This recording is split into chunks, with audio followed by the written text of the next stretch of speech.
दूसरा क्यूरेटिव।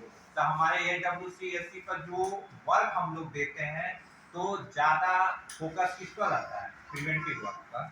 आप लोग अच्छी तरह जानते हैं प्रिवेंटिव वर्क पर सबसे ज़्यादा फोकस रहता है, जिसके अंतर्गत आप लोग वेलनेस एक्टिविटी करते हो, आयुष एक्टिविटी करते हो, योगा सेशन आप लोग ऑर्गेनाइज करते हो।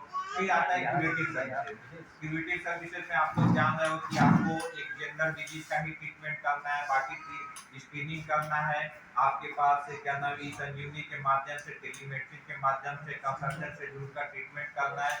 प्लस जो आपके कैचमेंट एरिया है, जो पॉपुलेशन है, उसके अंतर्गत जो भी सीरियस मरीज है उनके ट्रीटमेंट को फॉलो अप करना है। वेरी इंपॉर्टेंट, आप लोग ध्यान सुनिएगा। आपको ट्रीटमेंट नहीं करना, ट्रीटमेंट को फॉलो अप करना है। जो भी क्रोनिक डिजीज लाइक टीबी हुआ, आपका लेप्रोसी हुआ, मलेरिया हुआ, ये सब सारी चीजें जो आपके यहाँ जो भी क्रोनिक डिजीज, जो लंबी डिजीज चल रही है, जो भी आपका लॉन्ग डिजीज है, जिसका लॉन्ग लास्टिंग ट्रीटमेंट चल रहा है, उसको आपको फॉलो अप करना है। फिर आगे के सेशन में मैं बताऊंगा कि फॉलो अप आपको किसको किसको करना है। तो आप लोग ध्यान से देखेंगे तो आपको आप लोगों की बहुत सारी समस्याएं सॉल्व हो जाएंगी।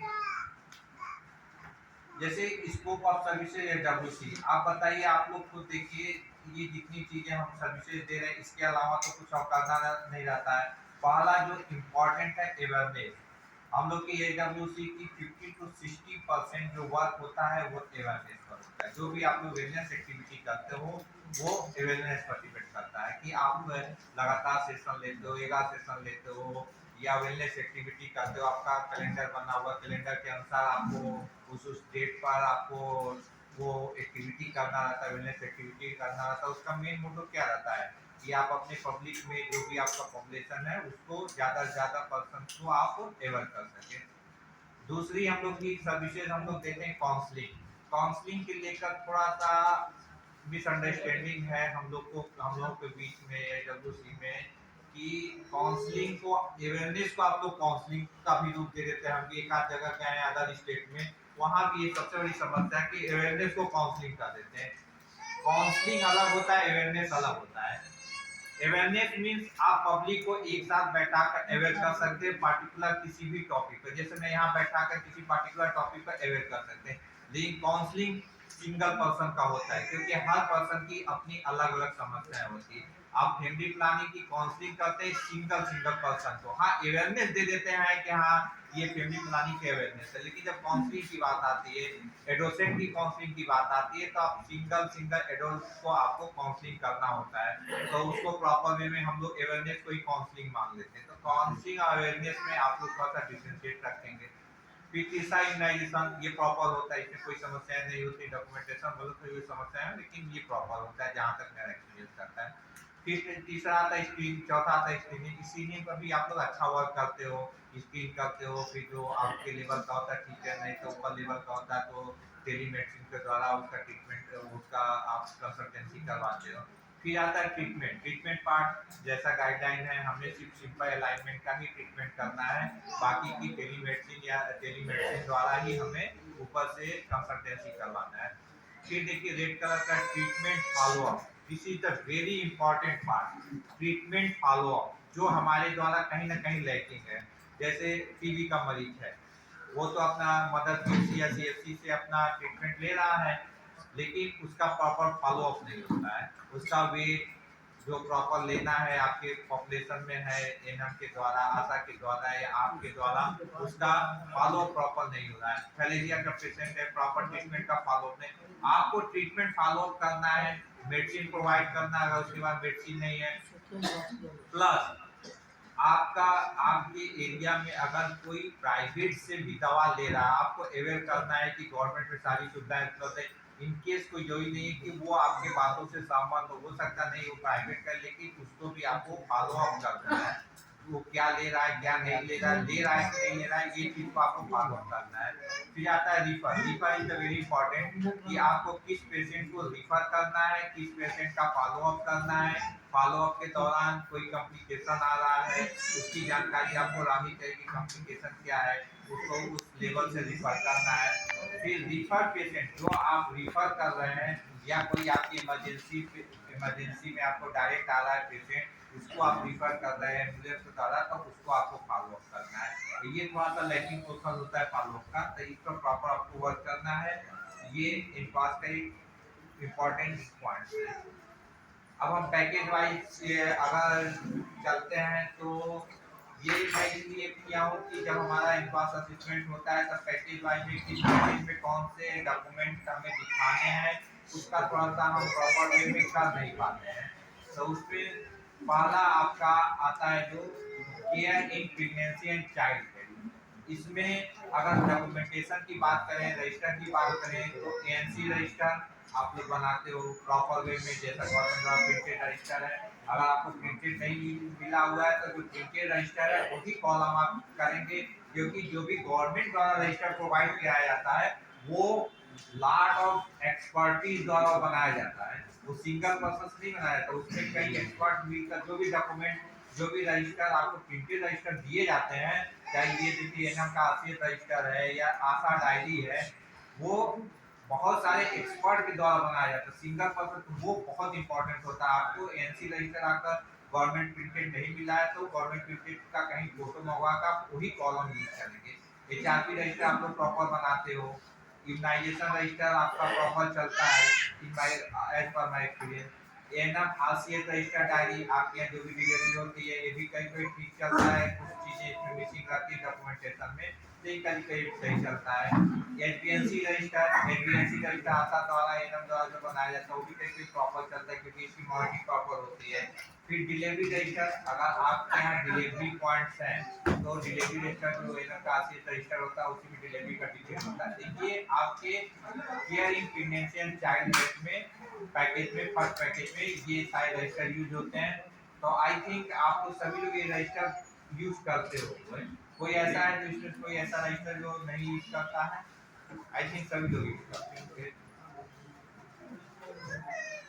फिर सेकंड पैकेज है आपका neonatal and infant health care services. इसमें आपका ओपीडी रजिस्टर है, इम्यूनाइजेशन रजिस्टर है, क्योंकि नियोनेटल इन्फेंट की बात करिए तो इम्यूनाइजेशन वही फॉलो वही रजिस्टर सेम रजिस्टर है। एचबीएनसी रजिस्टर वही ऊपर वाला रजिस्टर अलग register. Sam follow up register ये मिसिंग रहता है, सैम फॉलो अप रजिस्टर आप लोग पास नहीं रहता है, तो इसको भी आपको प्रॉपर बना लेना चाहिए कि आपके एरिया में कौन से, इसको आप ध्यान से सुनिएगा। फिर इसका मैं इजी वे में कैसे आपके पास सारी चीजें हो जाएंगी ये मैं आगे बताऊंगा, लेकिन सारी चीजें ध्यान से सुनिए। आपका काम मैं इजी करने आया हूँ, कहीं बढ़ाने नहीं आया हूँ। तो सैम फॉलो अप रजिस्टर जो आपके सैम के पेशेंट हैं उसका लगातार आरबीएस के टीम आरबीएस के टीम द्वारा फॉलो अप होता है, तो उसका प्रॉपर रजिस्टर होना चाहिए। आयरन सीरम डिस्ट्रीब्यूशन रजिस्टर, आपके यहाँ आयरन सीरम हीमोग्लोबिन ये एक चीज में जो कहते डॉक्टर साहब बता रहे हैं, जो सैम फॉलो रजिस्टर होता है सारे डीसीपीएम जो है इन लोगों के पास एक जो है वो जिला अस्पताल से वो आता रहता है, एक्सेल फाइल आती है। तो ये लोग आपके ग्रुप में एक्सेल फाइल भेज देंगे, आप लोग ला के लोकल ग्रुप में भेज दीजिए इन लोगों को, और आप लोग आशा के साथ वो सैम नहीं होता है, एसएलसीयू। अच्छा सैम नहीं होता है। सैम वाला मतलब नहीं होता है। एक डिस्कशन पर अभी आएगा रजिस्टर का लिंक, उसमें डिस्कशन आपका। तो इसमें सैम फॉलो अप रजिस्टर है, आयरन सीरम डिस्ट्रीब्यूशन रजिस्टर होता है, जो आयरन सीरम जिसकी हीमोग्लोबिन कम है, जिन बच्चों को मैलन्यूट्रिशन का उनका distribution register. MPR register, MPR समझ रहे हैं ना, मंथली प्रोग्रेस रिपोर्ट। इम्यूनाइजेशन का जो मंथली प्रोग्रेस रिपोर्ट आप लोग का है, कहीं कहीं ये मिसिंग रहता है, जबकि इसका काफी अच्छी मॉनिटरिंग होती है, तो इसको आप प्रॉपर वे में करेंगे तो आपका ये आपका सर्विस पैकेज पूरा रहेगा। Third service package childhood and adolescent health care services. आपके यहाँ पीयर एजुकेटर है, सब जगह नहीं है, कुछ ही जिलों में है, तो उनका भी हेल्प ले सकते हैं। उनका अलग मैं नहीं डाला हूँ क्योंकि पीयर एजुकेटर सब जगह नहीं है। इसमें आपका ओपीडी रजिस्टर होता है जो एडोलेसेंट आते हैं। वेलनेस एक्टिविटी रजिस्टर होता है जो वेलनेस एक्टिविटी आप लोग करते हैं एडोलेसेंट और चाइल्ड के लिए। फिर आता है एडोलेसेंट काउंसलिंग एंड रिफरल, ये इंपॉर्टेंट है, ये नहीं रहता है आपके यहाँ। एडोलेसेंट काउंसलिंग एंड रिफरल आप लोग क्या करते हैं कि जो वेलनेस एक्टिविटी का रजिस्टर है उसी को आप लोग काउंसलिंग कर, भाई हर एडल्ट की अपनी प्रॉब्लम है।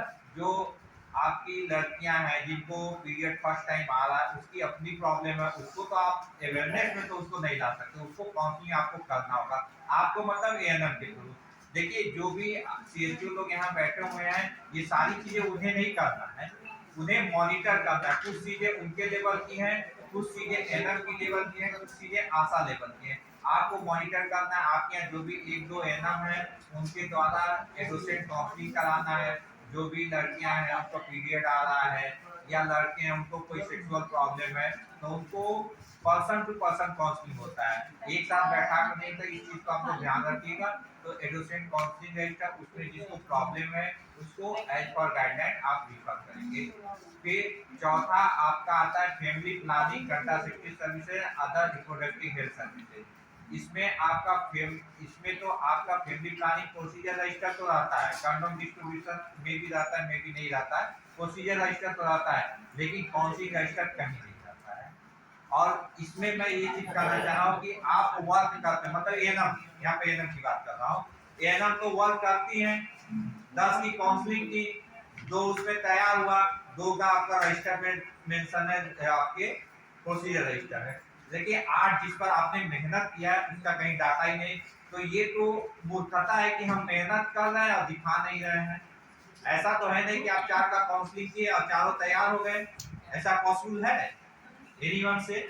नहीं। क्या है पॉसिबल है कि 4 का फैमिली प्लानिंग काउंसलिंग किया, 4 रेडी हो गया, अंतर छाया जो भी XYZ ICD वगैरह, आप कम से कम 10 का 15 का काउंसलिंग करते हैं तो 4 तैयार होते हैं। देखिए ये डाटा कहीं नहीं रहता कि हमने 15 का काउंसलिंग किया, 15 का नाम कहीं नहीं रहता है। तो आपको एनएम के through family planning counselling register, देखिए ध्यान से आप लोग सुनिए, ये सब बहुत इंपॉर्टेंट चीजें आपकी क्वालिटी ऑफ सर्विसेज बढ़ाएंगे। फैमिली प्लानिंग की काउंसलिंग रजिस्टर आपको बनाना है, जितना आप वर्क कर रहे हो, जितना का काउंसलिंग कर रहे हो उसका नाम मेंशन रहा है। हाँ, उसमें जो रेडी हो जाए, तैयार हो जाए, एक्सेप्ट करें, उसका आप प्रोसीजर रजिस्टर में जो आपको आईसीडी और अदर छाया होया का जो भी रजिस्टर उसमें आपको मेंशन करते हो वो तो आपका पूरा रहता है, लेकिन काउंसलिंग रजिस्टर आप लोगों का पूरा नहीं रहता है। तो मैं यहाँ अपने एक्सपीरियंस, देखिए हो सकता है आप लोग का हो सकता ना हो, लेकिन मैं एक्सपीरियंस बेस पर बता रहा हूँ कि क्या चीज आपके यहाँ रहता है, क्या चीज नहीं रहता, उसको करना है। तो ये आपकी कभी भी मॉनिटरिंग हो, कोई फैमिली प्लानिंग कंसल्टेंट जिले से गए या सर गए, तो वो सब चीजों को देखें तो आपके पास ये सब सारी चीजें रहें। फिर नेक्स्ट आता है management of communicable disease including national health programme. Communicable disease में थोड़ा मिसिंग रहता है हमारे पास मैनेजमेंट का फॉलो अप का। सिर्फ टीबी का तो हमारे पास फॉलो अप रजिस्टर रहता है, कहीं कहीं रहता है, कहीं कहीं भी नहीं रहता है। तो जो भी कम्युनिकेबल डिजीज है लाइक टीबी हुआ, कलेरिया हुआ, लेप्रोसी हुआ, उसका प्रॉपर वे में उसका फॉलो अप रजिस्टर, जैसे एनसीडी का बनाते हैं उसमें सीडी का कब तक दवा चल रहा है, कब तक उसका पूरा हो गया, बीमारी उसकी खत्म हो गई, क्योर हो गया, तब तक वो फॉलो अप करना है। टीबी का तो रहता है, अदर का नहीं रहता था, आप एक ही रजिस्टर में आप मेंटेन कर सकते हो, अलग रजिस्टर की जरूरत नहीं है। फिर आता है management of communicable disease and out patient care for acute illness and minor illness. ये आपका ओपीडी रजिस्टर आता है, जो भी कम्युनिकेबल डिजीज फ्लू वगैरह चलता है उसका तो रहता है। प्लस आप लोग आईडीएसपी रिपोर्टिंग करते हो, वो भी प्रॉपर होता है, उसको प्रॉपर देख लीजिएगा, अगर ना करते हो तो उसको प्रॉपर चलेगा। आप लोग का आईटी प्लेटफॉर्म भी है, आई थिंक आईएचआईपी, उस पर आईडीएसपी की रिपोर्टिंग फॉर्म यस करते हो, 23 के अंतर्गत आया है। फिर आता है जो सबसे इम्पोर्टेंट, जिस पर आप लोग सीएचओ लोग सबसे ज्यादा वर्क करते हो, लगातार उसकी मॉनिटरिंग भी होती है, screening, prevention, control, management of non communicable disease, जिसके लिए आशा के द्वारा आप लोग सीवेट फॉर्म भी भरवाते हो, इसमें ओपीडी रजिस्टर आता है। देखिए मैं डाल किया एनसीडी फॉलो अप रजिस्टर, इस पर थोड़ा 2 मिनट ध्यान से आप लोग सुनिएगा। एनसीडी फॉलो अप रजिस्टर आप लोग प्रॉपर नहीं करते हो, मैं जहां भी देखा हूं 100% मैं देखा हूं कि एनसीडी का फॉलो अप आप लोग प्रॉपर नहीं करते हो। एक जगह तो मैं देखा था, अभी एक पास सर्टिफाइड भी हो बेटा, सही भी किया, बीपी लिया, शुगर लिया, टिक टिक टिक, ये कौन सा फॉलो अप है? बीपी लेंगे, शुगर है, कितना है, ये कहां लिखा हुआ था? ये कई जगह मैं देखा हूं सर। जैसे उसमें सर एक वो है, जैसे उस प्रोफार्मा जो हम लोग को मिला हुआ है, जो हम लोगों ने देखा है, उसमें सर टिकी का है। जैसे हम लोग, देखिए हम प्रैक्टिकल बातें कर रहे हैं, हाँ नहीं सही जो बात। जरूरी चीजें हैं, जो आपके लेवल जरूरी है, आप क्या नाम है पीजीआई में जरूरी है, वो फार्मा हो सकता है जो भी मिला, मैं फार्मा को नहीं जाना क्योंकि जब उसकी डीप नॉलेज मुझे नहीं है तो मैं उस पर कहीं कुछ कमेंट करूंगा, लेकिन जो होना चाहिए मैं बता रहा हूँ, चाहे आप वो फार्मा शुरू कीजिए, चाहे रजिस्टर बना कीजिए, चाहे आप आईटी प्लेटफॉर्म से कीजिए, डजंट मैटर। मैटर ये है कि करना है ये चीजें। एनसीडी का फॉलो अप का एनसीडी के फॉलो अप में आपको सर भी अभी अपना बताएंगे, आप इनपुट्स देंगे अभी 10 मिनट वाली कंप्लीट है तो एनसीडी के फॉलो पे होना क्या चाहिए ये आप जान लीजिए। पहली चीज, आप शुगर बीपी जो दे रहे हैं उसका जो वैल्यू हो वो लिखा रहना चाहिए Yes, कम से कम मंथ में एक बार। प्लस किसका कंट्रोल है किसका अनकंट्रोल है ये स्पेसिफाई होनी चाहिए। आप चाहे उसको स्केच पेन से स्पेसिफाई कर दीजिए या मंथ के लास्ट में कर दीजिए, चाहे जैसे कीजिए, लेकिन ये स्पेसिफाई होना चाहिए। अगर 10 आपके पास बीपी के पेशेंट हैं उसमें से 2 अगर अनकंट्रोल चल रहे हैं तो ये आपको पता होना चाहिए, जिसको आपको रिफर करना है ई-संजीवनी या टेलीमेडिसिन से कंसल्टेंसी करवानी है। ये आपको ये ज्यादा इंपॉर्टेंट है। ठीक, दूसरी चीज जो प्रॉब्लम आती है, 5 बीपी के मरीज हैं 5 शुगर के मरीज हैं, टोटल कितने में एनसीडी में 10, लेकिन 5 बीपी 5 शुगर में ऐसे 2 मरीज हैं जिनको बीपी शुगर दोनों है। Yes sir. ठीक, लेकिन जब कंट्रोल की बात आती है वहां आप लोग नहीं दिखा पाते हो, आप लोग एनसीडी 10 कर देते हो। एनसीडी 10 मरीज नहीं है, 2 2 अगर इधर उधर 3 3 6 2 8, आपके पास 8 मरीज हैं। एनसीडी के 8 मरीज हैं जिसमें में प्योर 3 डायबिटिक है, प्योर 3 हाइपरटेंसिव है और 2 ऐसे पेशेंट हैं जो शुगर बीपी के दोनों हैं, लेकिन आप लोग लिखते का एनसीडी के 10 मरीज। ये गलत आप लोग डाटा फिट करते हैं। एनसीडी के 8 मरीज हैं, 3 प्योर शुगर 3 प्योर बीपी और 2 कॉमन, तो आपके कितने हुए 8 मरीज हैं, 10 नहीं हुए कि 5 इधर जोड़ लिए 5 2 तो कॉमन है ना। अब उस 2 मरीज को 2 जगह क्यों दिखाओगे। ठीक, तो ये प्रॉब्लम आती है आपकी पीबीआई में। अब जब यहाँ पर आपको इंडिकेटर जब एडवांस का करोगे वहाँ ये प्रॉब्लम आती है। फिर डाटा जब मैच होता है पता चलता है आपके पास 8 ही एनसीडी आप दिखा रहे हो 10, जब दोनों जोड़ा है तब 10। तो ये आपको प्रॉपर होना चाहिए असेसर को समझाने के लिए, अपने आप को प्रेजेंट करने के लिए। फिर आता है care of common ophthalmic ENT, ये बहुत ही लैकिंग है। इसमें भी मैं अभी बताऊंगा इजी वे में आपको कैसे हो जाएगा, आगे के मैं स्लाइड में बताऊंगा। इसका एक अलग से कुछ नहीं करना होगा, उसमें मैं दिखा दूंगा कैसे आप इसको प्रॉपर फॉलो अप कर सकते हैं कि एनटी और आईटी आपके कितने मरीज हैं। कहीं कहीं तो आपका स्नेल चार्ट भी नहीं मिलता आपकी ओपीडी में। स्नेल चार्ट कौन सा मांगना है, वो एक चार्ट टांग देना है, उसकी दूरी डिस्टेंस करके आपको आई का वो एग्जामिन करके बस लिखाई तो करना है, चश्मा तो आपको बनाना नहीं है। बस आपको ये देखना है कि इसका आई साइड वीक है कि सही है। अगर वीक है तो आपको आगे रिफर कर देना है उसके पावर के लिए, उसके चश्मा के लिए। नेक्स्ट है बेसिक ओरल हेल्थ केयर, ये ओपीडी भी करते हैं आप लोग, सीबैक फॉर्म भी करते हो। तो इसमें अगर आपके 2 ओरल कैंसर है या आपके बच्चे अगर कैविटी वाले हैं तो इसको आपको डॉक्यूमेंटेशन होना चाहिए। आप इसके लिए परेशान हो, अभी मैं बताऊंगा प्रॉपर वे में आपको कैसे कर दोगे। ये तो मैं बता रहा हूँ पैकेज वाइज ये चीज होना चाहिए, इसको कैसे आप कर लोगे इजी वे में ये मैं भी बताऊंगा। आगे आप स्टेप वाइज ध्यान से। Palliative care, elderly palliative care, ये आपका प्रॉपर वे में नहीं होता है। आपके कितने रहते हैं, बहुत ज्यादा एक आशा के क्षेत्र में 1 से 2 बेड डिटेन या पैलेटिव केयर के पेशेंट रहते हैं, उसको आप मॉनिटर इजी वे में कर सकते हैं आशा के एनएम के थ्रू या कुछ। फिर आता है इमरजेंसी मेडिकल सर्विसेज, जिसमें इमरजेंसी जो पेशेंट आते हैं आपको बीटी रजिस्टर उसको मेंशन कर सकते हो। एम्बुलेंस के द्वारा जिसको भेजो एम्बुलेंस के द्वारा वेरीफाई होता है। फिर आता है screening and basic management of mental health alignment, ये इसमें बहुत कुछ नहीं करना है, थोड़ी सी चीजें करनी है। ये आपका लैकिंग रहता है जो इजी वे में कर सकते हो। मेंटल हेल्थ के ज्यादा मरीज किसके रहते हैं, ज्यादा पैलिएटिव के रहते हैं, एनसीडी जो 60+ होते हैं वही ज्यादातर मेंटल हेल्थ में आते हैं, ज्यादातर 80% वही रहते हैं। 15-20% अलग से मेंटल हेल्थ के रहते हैं, तो ज्यादातर मेंटल हेल्थ में वही आते हैं। उन्हीं में से आपको फॉलो अप स्क्रीन करके फॉलो अप करना है। इसका टोल फ्री नंबर है, टोल फ्री नंबर के थ्रू आप इसको रेगुलर में फॉलो अप कर सकते हो।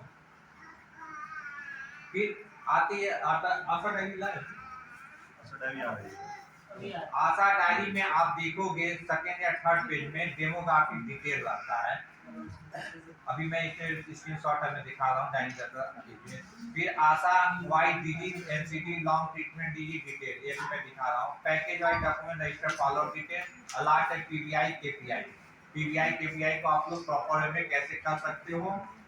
पीवीआई जो आप लोग का एनपास में केपीआई है उसमें 80% डाटा पीवीआई के थ्रू है, जो आप लोग परफॉर्मेंस बस इंडिकेटर 80% इंडिकेटर भी है। तो इसका अभी स्टेप वाइज आपको डिटेल बता दे रहा हूँ। देखिए आप लोग अगर आशा डायरी देखते होंगे सेकंड और थर्ड पे लेफ्ट साइड में देखिए ये रहता है आपका अगर ये प्रॉपर वे में आप आशा से भरवा ले रहे हो तो आपको अपने एरिया में आप कंपाइल कर लो, सभी आशा से भरवा कर अपना एक रजिस्टर बनाकर यही कॉलम खींच कर मंथ वाइज आप कंपाइल कर सकते हो।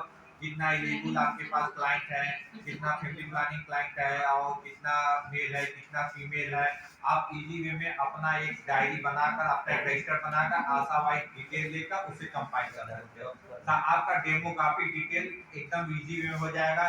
कोई भी आपके पास मॉनिटर करने के लिए जिले लेवल के अधिकारी, स्टेट लेवल से अधिकारी, आप इजी में बता सकते हो कि हमारा इतना पॉपुलेशन है, इस आशा के अंतर्गत ये हमारे क्लाइंट्स हैं, उनका आप डिटेल बना सकते हो। ये भी कहीं ना कहीं लैकिंग है, प्रॉपर वे में है नहीं, इसको आशा के एवेट करके इनका 2 पेज आप भरवा कर आप अपने पास कंपाइल कर सकते हो। फिर देखिए राइट साइड में अभी जस्ट दे दिया कि एक फैसिलिटी का इंफ्रास्ट्रक्चर किस तरह से सीएचओ बनाया, ऊपर सीएचओ है, सीएचओ के अंतर्गत 2 एएनएम है, उनकी कितना उनके अंतर्गत 6 आशाएं 5 आशाएं हैं, उनके अंतर्गत क्या क्या पॉपुलेशन है, इस तरह से आप अपने यहाँ डेमोन्स्ट्रेट कर सकते हो या अपने रजिस्टर पर बना सकते हो। इसी वे में आपका एक एरिया कवर हो जाएगा। ये देखिए इस पर देखिए आपका सारी कई समस्याओं का ये सॉल्व हो जाएगा, जिसको आप लोग ध्यान से देखिएगा। प्रत्येक आशा को एक रजिस्टर बनाइएगा, आशा वाइज डिजीज डिटेल, उनके एरिया में कौन कौन से मरीज हैं, ध्यान से सुनिएगा, ये आपके लिए बहुत वैल्यूबल है, बहुत इंपॉर्टेंट है, चाहे पास हो, चाहे आपका अपना प्रेजेंटेशन हो, चाहे अपनी क्वालिटी ऑफ सर्विसेज है। इसमें आपको सिर्फ मॉनिटर करना है, एक रजिस्टर बना देना है, रजिस्टर में 2-2 पेज आशा वाइज आप डिवाइड कर देंगे। आपसे कितना आशा होगी, 4 से 6 होंगी हर सेट में, 4 6 7 8, इससे ज्यादा तो होंगी नहीं, मैक्सिमम 8 होती होंगी, ना तो मिनिमम हमें क्या ऑन एवरेज 5-6 आशाएं होती हैं।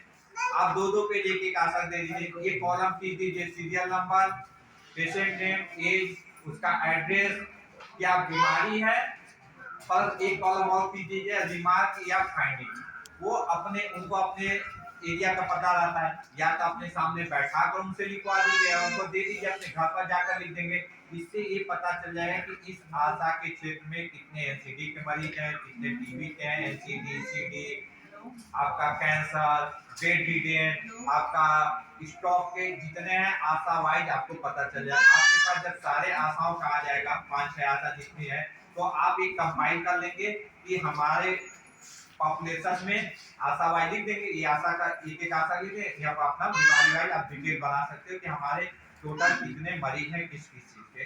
तो आपको इससे पीबीआई में या फॉलो अप में एकदम इजी हो जाएगा, जिसमें आपको पता चल जाएगा ईएनटी के कितने % हैं, आई के कितने हैं, कितने कैटरेक्ट के हैं, कितने ईयर डिस्चार्ज के हैं, जिसको आप इजी में फॉलो अप कर सकते हो या रिफर कर सकते हो। आपको कैंसर के मरीज पता चल जाएंगे, आपको पैलिएटिव मरीज जो बेड रिडेन मरीज है, ये पता चले बेड रिडेन मरीज आपको पता ही नहीं चलता है कि कितने आपके क्षेत्र में। आशा वाइज एक आशा में मुश्किल से 1 2 3 बेड रिडेन पेशेंट मिलेंगे, जिसको आपको पता चल जाएगा एनएम के थ्रू, या खुद जाकर आप फॉलो अप कर सकते हो, या उनको गार्जियन को बुलाकर फॉलो अप कर सकते हो। इजी वे में आप अपना ये वर्क कर सकते हो, फॉलो पैकेज आप कवर कर सकते हो। देखिए इस तरह से बना हुआ था, हमने फर्स्ट टाइम जब प्रिपरेशन को किया था तो उस समय नहीं बन पाया था, क्योंकि चीजें आती हैं सामने, परेशानियां तो हम लोग करते हैं। फिर उसके बाद हमने गोरखपुर देवरिया कराया। देखिए पहला केयर इनफिनिटी, आपको एक के पैकेज का नाम लिखना है, उस पैकेज में कौन कौन से रजिस्टर आप दिखाओगे। देखिए लिखा हुआ है, जैसे मैंने पैकेज वाइज बताया। फिर कुछ ऐसे पैकेज हैं जिसमें आपको अलग से रजिस्टर बनाने नहीं पड़े, इसी रजिस्टर में, जैसे ईएनटी का देखिए लेफ्ट साइड में ईएनटी का है, ईएनटी और आई का। आप ईएनटी आई के मुश्किल से कितने मरीज होंगे जो ईयर डिस्चार्ज के, मुश्किल से पूरे आप पॉपुलेशन देखेंगे 8-10 मरीज मिलेंगे। तो उसको आप इजी वे में आप फॉलो अप करवा सकते हैं, एनएल के थ्रू आ सकते हो, आप खुद जाकर जरूरत पड़ने पर। फिर इधर देखिए आपका मेंटल हेल्थ का, मेंटल हेल्थ के मरीज आपको एलसीडी से कुछ आप निकाल लेंगे, और कुछ जो 2-4 अलग से बनेंगे उनको आप फॉलो अप कर सकते हो। टोल फ्री नंबर है, टोल फ्री नंबर के थ्रू आप उसको कर सकते हो। इसमें एक कॉलम फाइंडिंग जरूर आ जाए, जब भी आप फॉलो अप कीजिए, क्या फाइंडिंग मिला, सही हुआ नहीं सही हुआ, ट्रीटमेंट चल रहा है, ट्रीटमेंट कंटिन्यू। भाई जो सीडी वाले मरीज हैं, भाई एनसीडी काम कर सकते हैं कि उसका ट्रीटमेंट चलता रहता है, लेकिन सीडी के मरीज का तो ट्रीटमेंट कंप्लीशन हो जाता है, क्योर हो जाता है, तो सही हो जाते हैं। तो इस तरह से आप पैकेज वाइज ये कर सकते हो। इजी वे में आप सारे पैकेज के सारे मरीज के सारे पॉपुलेशन को आप इजी वे में कवर कर लोगे सिंगल रजिस्टर से। सिंगल रजिस्टर से आप प्रेजेंट कर सकते हो कि हमारे इस पैकेज में अगर प्रेगनेंसी केयर है तो इसमें ये रजिस्टर है, इसमें ये रजिस्टर है, जिसका अलग से रजिस्टर है उस रजिस्टर में ही आप 2 पेज खींच कर आप बना सकते हो। मतलब एक ही रजिस्टर में डेमोग्राफी डिटेल लिखो, आशा वाइज डिटेल लिख दो, फिर उसके बाद पैकेज, एक एक पैकेज का नाम लिखते जाओ। जैसे पहला प्रेगनेंसी वाला तो उससे कुछ करना है, इसी रजिस्टर का नाम लिख देना है। चाइल्डहुड में भी रजिस्टर का नाम है। आपके 2-3 पैकेज बचेंगे जिसमें आपको डिटेल लिखना होगा, जैसे पैलिएटिव वाले में, ईएनटीआई वाले में और मेंटल में। ये 3-4 ऐसे हैं जिसमें 2-2 पेज लेकर आपके फील्ड में जितने पेशेंट हैं उसका आप वहां पर डिटेल लिख दो। मतलब सिंगल रजिस्टर से आप 12 पैकेज को आप डेमोस्ट्रेट कर सकते हो। कभी कोई अधिकारी आए चाहे जिले लेवल से चाहे किसी लेवल से, आप बता सकते हो मेरे पास कैंसर के इतने मरीज है, ईएनटी के इतने मरीज है। हो सकता है स्पेसिफाइड आ जाए, ईएनटी के कोई स्पेशल आ जाए स्टेट से कि आपके क्षेत्र में ईएनटी कितने मरीज है, आप यहाँ से दिखा सकते हो। कोई कैंसर वाला आ जाए स्टेट से कि हाँ इस एसडब्ल्यूसी में कैंसर कितने मरीज, आप इस एक ही रजिस्टर से दिखा सकते हो। आपके पास पूछ जाए कितने एलिजिबल कपल है, एक ही रजिस्टर से आप डिटेल दिखा कि ये मेरी आशाएं हैं, टोटल एलिजिबल कपल हमारे क्षेत्र में है। तो एक सिंगल रजिस्टर से आप पूरे अपने सर्विसेज को इजी वे में दिखा सकते हो। 80% आपको जो वर्क है वो आप इजी वे में दिखा सकते हो। बाकी आपका वेलनेस एक्टिविटी का रजिस्टर प्रॉपर आता ही है। 2 ही चीज तो है, एक वेलनेस एक्टिविटी का है, एक आपका प्रिवेंटिव केयर की, ये सब चीजें हैं। तो 2 रजिस्टर से आप प्रॉपर में सारी चीजें प्रेजेंट कर सकते हो इसी के सामने। फिर देखिए ये आपका बहुत ही मिसिंग रहता है। हमारे यहाँ बीसीपीएम भी इस समय बैठे हुए हैं जिले से, हर ब्लॉक से, और ये इस पर मैं बहुत ज़्यादा वर्क किया हूँ। ये मेरा कहीं से कॉपी पेस्ट नहीं है, टोटल मेरा अपना वर्क है। और मैं देखा हूँ जो भी परेशानियाँ आती हैं इन्वेंट्री मैनेजमेंट में, इन्वेंट्री मैनेजमेंट एडब्ल्यूसी पर बहुत ही वीक रहता है। उसमें दवा आता है, रिएजेंट आता है, फैमिली प्लानिंग की चीजें आती हैं, आता है चला जाता है, इंडेंट कुछ होता है, रिसीव कुछ होता है। कोई अधिकारी जिले से आता है कहता है मैंने इतना भेजा, इंडेंट कहते हैं हमने इतना किया, फिर होता है एक्सपायरी, नियर एक्सपायरी आपके डब्ल्यूसी पर भेज दी जाती है, आपको उससे खपत करना रहता है। प्लस एनक्वास में बात करेंगे तो आपका बफर स्टॉक रजिस्टर, फिर उसके बाद आपका बफर स्टॉक रजिस्टर की बात आती है। फिर आता है कि क्या नाम है बफर स्टॉक रजिस्टर, फिर उसके बाद आपका near expiry register, stock register, stocking register, आपका नियर एक्सपायरी रजिस्टर, आपको अलग अलग चीजें करनी रहती है। तो काफी आप लोग को उसमें प्रॉब्लम होता है। तो आप एक सिंगल रजिस्टर से ये सारी चीजें इजी वे में कर सकते हैं।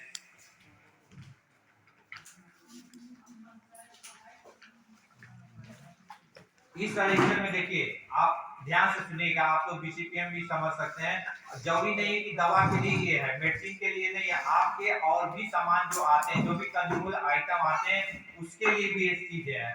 कोई भी अपना इन्वेंट्री मैनेजमेंट, जो भी आपके सामान रिसीव होते हैं, इंडियन होते हैं, खर्च होते हैं, स्टॉक आउट होता है, स्टॉकिंग होता है, ये सभी के लिए है। चाहे वो मेडिसिन हो, कंज्यूमेबल आइटम हो, स्टेशनरी आइटम हो, जो भी हो, इसके लिए आप यूज प्रॉपर वे में कर सकते हैं। पहला तो आप 2 पेज लेंगे, फर्स्ट 2 पेज लेंगे, ऊपर आप आइटम का नाम लिखेंगे, नेम ऑफ आइटम। उसमें आप मेडिसिन भी हो सकता है, कंज्यूमेबल आइटम भी हो सकता है, एवरीथिंग हो सकता है, कुछ भी हो सकता है जो भी आप यूज करते हो अपने फील्ड में। फिर दूसरा होगा आपका टाइप, ये दवा के लिए है, इसी मेडिसिन के लिए टाइप, मतलब ये किस टाइप की मेडिसिन है। इसमें बेड एनालिसिस किया जाता है, VED VED, vital, essential, desirable. Vital वो दवाइयां होती हैं जो ना भी रहे अपने सेंटर पर तो भी सेंटर इजी में चल सकता है। जैसे आपका विटामिन हो गए, कैल्शियम हो गया। फिर आता है इसेंशियल, इसेंशियल दवा ई फॉर इसेंशियल, उसमें ऐसी दवाइयां होती हैं जो जिसके बिना सेंटर चलाना प्रॉब्लम होता है। जैसे आपका दर्द की दवा हुआ, एंटीबायोटिक हुआ, ये सभी से। डिजायबल ऐसी दवा होती है जिसकी कभी कभार जरूरत पड़ती है, जैसे आपका मेंटल हेल्थ से रिलेटेड दवाइयां होती है, या आपका जो आपका मेंटल हेल्थ से रिलेटेड जो सेडेशन वगैरह की दवाइयां होती है वो सब यूज होता है। तो इसमें सिर्फ लिख देना है किस टाइप की दवा है। बेड का बेड है, वाइटल है, इसेंशियल है, डिजायबल, ये तो मेडिसिन के लिए। फिर तीसरा है बफर स्टॉक। बफर स्टॉक कितना है इसका कैलकुलेशन मैं अलग से बता दूंगा। इसका बफर स्टॉक क्वांटिटी कितना है, 100 है, 50 है, वो लिख देंगे। फिर अब इंपॉर्टेंट चीज आ रहा है, डेट ऑफ इंडेंट। आप किस डेट में इंडेंट किए, फिर क्वांटिटी ऑफ इंडेंट, कितना क्वांटिटी आप इंडेंट किए, फिर रिसीविंग डेट, आपको रिसीव तो कब हुआ। कभी कभी क्या होता है कि हम इंडेंट किए आज, मिल रहा 2 महीने बाद, लेकिन कोई अधिकारी आपको आते हैं कहते नहीं आप इंडेंट नहीं किए थे, तो आप इस रजिस्टर से दिखा सकते हो मैंने इस डेट पर इंडेंट किया था, इस डेट पर रिसीव हुआ, 100 इंडेंट किया था, 20 मिला। तो एक ही रजिस्टर से आप सब कुछ दिखा सकते हो। रिसीविंग डेट हो गया, रिसीविंग क्वांटिटी, कितना क्वांटिटी रिसीव किए, एक्सपायरी डेट, अगर उसका कोई एक्सपायरी है तो एक्सपायरी डेट। फिर उसके बाद स्टॉक आउट, स्टॉक आउट आप जितना कर रहे हो उसको जब जब आप खारिज कर रहे हो, जिसको हिंदी में खारिज करते हैं, या एक्सपेंस डेट। फिर stock out quantity, stock out date मतलब आज के डेट में 100 आपका पैरासीटामॉल आया, 20 एक डेट में खत्म हुआ, 20 एक डेट में खत्म हुआ, 20 एक डेट में खत्म हुआ, तो आप लाइन से आप स्टॉक आउट डेट और उसकी क्वांटिटी लिख सकते हो। फिर बैलेंस, उसके बगल में आप बैलेंस लिख सकते हो, 100 में से आप 20 खत्म किए, जो खारिज दाखिल आप लोग करते हो, 100 में से 20 खत्म किए, बैलेंस 80 बचा, फिर 80 में से 20 खत्म किए, 60 बचा। एक ही रजिस्टर से आप सब कर सकते हो। फिर फिजिकल वेरिफिकेशन, जिसमें टर्मिनोलॉजी यूज किया जाता है बिन कार्ड सिस्टम। कभी कभी क्या होता है कि आपके स्टॉक में 100 दिखता है, लेकिन फिजिकली वो रहता है 70-80, 20 हो सकता है एनएम का कोई जानने वाला आया वो दे दे, या आप ही गलती बस किसी को दे दिए, या मिसप्लेस हो गया, तब फिजिकल वेरिफिकेशन करना भी जरूरी होता है, जो पिन कार्ड सिस्टम कहलाता है। आपको रजिस्टर में दिखेगा 20 और पता चले फिजिकल एक भी नहीं है, तो physical verification date, physical verification quantity, मतलब आपका अगर बैलेंस 80 है, फिजिकल वेरिफिकेशन में भी 80 मिला तो बहुत अच्छा है, अगर 60 मिला तो 20 मिसिंग हुआ। कैसे मिसिंग हुआ ये आप जान सकते हो, फाइंड आउट कर सकते हो कि कैसे मिसिंग हुआ, खो गया या किसी को दे दिया गया, आया आपने दिया है किसी को लेकिन उसको आपने चढ़ाया नहीं है, तो ये प्रॉपर में कर सकते हो। फिर उसके बाद रिमार्क, रिमार्क में आप कुछ भी लिख सकते हो। तो इससे आप इन्वेंट्री में, ये दवा के लिए नहीं है, आपको जो रिएजेंट मिल रहा है, जो कंज्यूमर आइटम मिल रहा है, जो स्टेशनरी मिल रहा है, वो सारी चीजों के लिए है। तो आप एक रजिस्टर से पूरी इन्वेंट्री मैनेजमेंट प्रॉपर वे में कर सकते हो। इसमें आपको अलग से एक्सपायरी रजिस्टर, आपका stock register, Indian register, receiving register अलग अलग नहीं बनाना पड़ेगा। एक दवा के लिए, एक आइटम के लिए 2 पेज आप डिलीट कर दे, कॉलम कीजिए 10-12 जो कॉलम होता है, आप उसी को आप जब वो भर जाए पीटीओ करके अगले पेज में उसको डाल दीजिए, नेक्स्ट पेज में डाल दीजिए। इससे आपका इन्वेंट्री मैनेजमेंट प्रॉपर वे में हो जाएगा, जिसे आप इजी वे में, कोई भी अधिकारी आते हैं, कोई भी आपकी मॉनिटरिंग करने आते हैं, या खुद आप अपना जब मॉनिटर करते हो तो आप अपने आप को इजी वे में उसको वेरीफाई कर सकते हो, चीजों को देख सकते हो। तो ये आपका इन्वेंट्री मैनेजमेंट है। तो ये जो इम्पोर्टेंट चीजें हैं, इस चीजें को मैंने कोशिश किया आपको इजी वे में बताने के लिए, आपको वर्क कैसे इजी वे में कर सकते हो इसको बताने के लिए। तो